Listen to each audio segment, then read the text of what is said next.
सर्वप्रथम सर्वांना जय महाराष्ट्र। मित्रांनो, तुम्ही आपल्या चॅनलला सबस्क्राईब केलं ना? जर सबस्क्राईब केलं नसेल तर सर्वप्रथम तुम्ही आपल्या चॅनलला सबस्क्राईब करा मित्रांनो।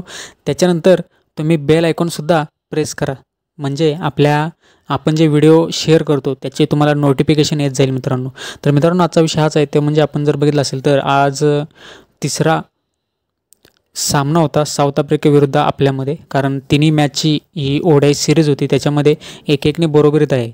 त्यांनी सुद्धा एक जिंकले आणि आपण सुद्धा एक जिंकलो। ही जी शेवटची आहे ती म्हणजे दोघांसाठी पण खूप महत्त्वाची आहे। तर मित्रांनो, आता आपली सुरुवातीला पहिल्यांदा बॅटिंग करताना आपण बघितलं तर आज संजू सॅमसन आहे, त्याच्या बॅट्समधून आज आपल्याला रन्स पाहायला मिळाले। त्याने त्याचं वन डे करिअरमधलं पहिलं शतक हे त्याच्या आजच्या बॅटमधून आज आपल्याला पाहायला मिळालं। मित्रांनो, आपण बघितलं असेल 2015ला त्याचा डेब्यू झाला, त्याच्यानंतर फारशी संधी काही त्याला मिळाली नाही, कारण आपण बघितलं असेल तर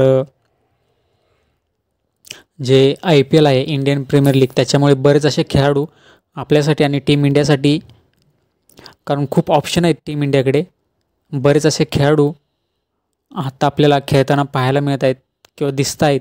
कारण त्याच्या जर आधीचं गणित बघितलं तर एवढे खेळाडू नव्हते, पण आता खूप सारे खेळाडू आहेत, त्याच्यामुळे संधी कोणाला द्यायची हा एक खूप मोठा प्रश्न आहे। त्याच्यामुळे जर टीम इंडियामध्ये जर संधी हवी असेल तर प्रत्येक मॅचमध्ये खेळणं हे अनिवार्यच आहे मित्रांनो।